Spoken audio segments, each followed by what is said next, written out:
حي على الفلاح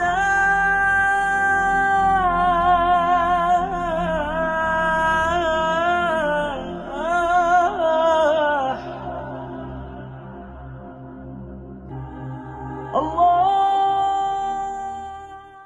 الحمد لله وكفى وسلام على عباده الذين اصطفى اما بعد. آج کل جن حالات سے ہم گزر رہے ہیں یہ فتنوں کا دور ہے.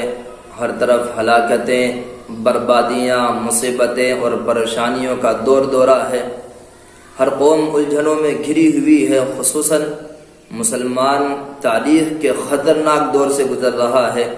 جانی، مالی، ذہنی، جسمانی اذیتوں، اپنوں اور غیروں کی طرف سے ہونے والے ہر طرح کے مظالم اور بربادیوں سے دوچار ہیں. لیکن ان کے اسباب اور علل کی طرف توجہ دینے کے بجائے ہم لوگ بے فکری اور لاابالی انداز پر زندگی کی صبح و شام گزار رہے ہیں. اللہ رب العزت امت کی مدد فرمائے، صحیح سوچ و فکر اور عقل سلیم کی دولت سے مالا مال فرمائے.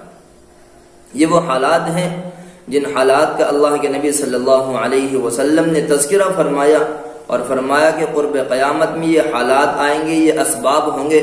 انہی نشانیوں میں سے اللہ کے نبی صلی اللہ علیہ وسلم نے فرمایا، عبداللہ بن عباس رضی اللہ تعالی عنہ اس حدیث کے راوی ہیں، فرماتے ہیں ما ظہر الغلول فی قوم الا القى الله في قلوبهم الرعب ولا فشى الزنا في قوم الا كثر فيهم الموت ولا نقص قوم المكيال والميزان الا قطع عنهم الرزق ولا حكم قوم بغير حق الا فشأ فيهم الدوم ولا خطر قوم بالعهد الا سلط عليهم العدو.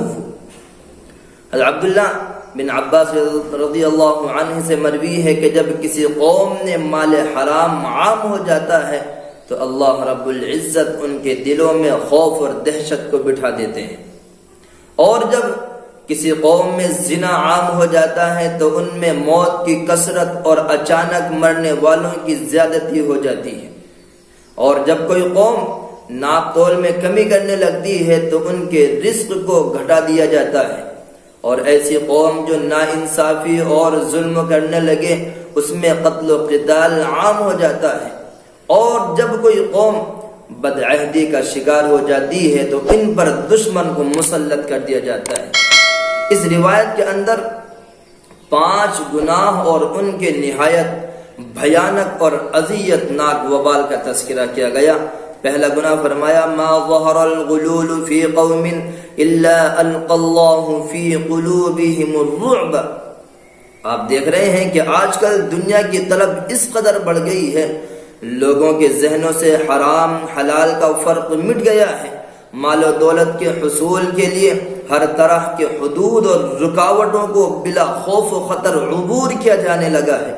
دھوکہ دینا، جھوٹ بولنا، دوسروں کے پیسے مارنا، جیب کاٹ لینا، ڈاکہ ڈالنا، رشتہ داروں اور پڑوسیوں کی حق تلفی کرنا اور دیگر ناجائز طریقوں سے مال کا اکٹھا کرنا اب معیوب نہیں رہ گیا ہے.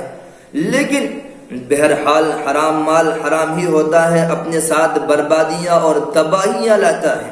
کمانے والا خواہ کتنا ہی خوش ہو، وقتی طور پر وہ حرام مال کو حاصل کر کے اپنی خراب ذہنیت اور طبعی لالچ کو تھوڑے سے وقت کے لیے سکون تو پہنچا سکتا ہے، لیکن بالآخر نتیجہ اس کے خلاف جائے گا اور اس کو بہت کچھ نقصان بھگتنا پڑے گا.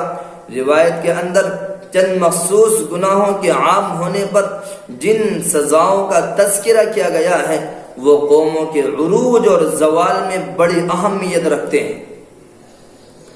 جب کسی قوم میں مال حرام کا چلن عام ہو جائے اور ہر ایک اس کے حصول میں اس کی دوڑ میں مصروف ہو جائے تو اللہ رب العزت اس پوری قوم کو اس طرح سزا دیتا ہے کہ ان کے دلوں میں دشمنوں کا رعب بٹھا دیا جاتا ہے، ان کے دل دہشت زدہ کر دیے جاتے ہیں. اب وہ اپنے دشمنوں کی آنکھوں میں آنکھیں ڈال کر بات نہیں کر سکتے، ان کے خلاف زبان نہیں کھول سکتے، ان کے سامنے ٹک نہیں سکتے، حتیٰ کہ ان کے مقابلے میں آنے کا جذبہ ہی ان کے دل و دماغ سے مٹ جاتا ہے۔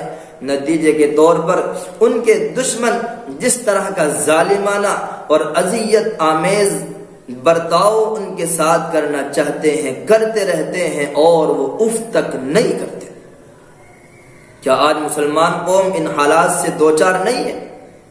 کیا قومی سطح پر مسلمانوں کا استحصال نہیں کیا جا رہا ہے؟ کیا قوم مسلم کا خون پانی کی طرح نہیں بہایا جا رہا ہے؟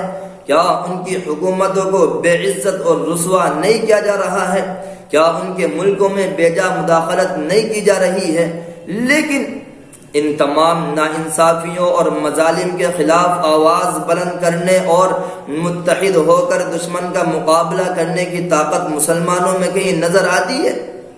بڑے افسوس کے ساتھ یہ کہنا پڑ رہا ہے کہ مقابلہ کرنا اور مخالفت کر کے ناانصافیوں کے خلاف احتجاج کرنا تو دور کی بات ہے، لوگ ظالموں اور فرعون وقت کو ظالم اور قاتل کہنے کے لیے بھی تیار نہیں ہے، بلکہ اس کی چشم ابرو کو دیکھ کر اور منشا کو پہچان کر اسی کی زبان بولنے لگتے ہیں، انہی کی بات بولتے ہیں، اور مرعوبیت کا یہ عالم ہے کہ اپنی مظلومیت کو چھپاتے پھرتے ہیں کہ کہیں بہادر صاحب ناراض نہ ہو جائے، کلکٹر صاحب ناراض نہ ہو جائے، ایس پی صاحب ناراض نہ ہو جائے۔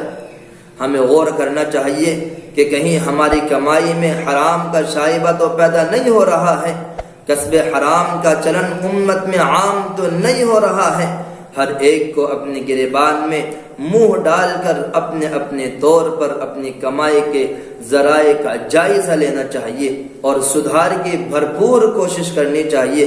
جب ہر ایک اس کوشش میں لگ جائے گا تو یقیناً قوم اس وبا سے محفوظ ہو جائے گی اور اللہ رب العزت دشمنوں کے دلوں میں ان کا رعب بٹھا دے گا اور دشمن قوم مرعوب ہو جائے گی۔ اللہ رب العزت ہمیں رزق حلال عطا فرمائے۔